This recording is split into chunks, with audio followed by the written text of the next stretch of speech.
How to make the elephant toothpaste in lab. This is the activity of Vidyarthi Vigyan Manthan National Level Camp previous year. Pour half cup of hydrogen peroxide into the bottle.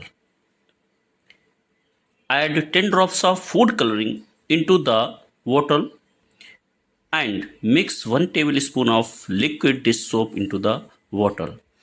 Mix around it.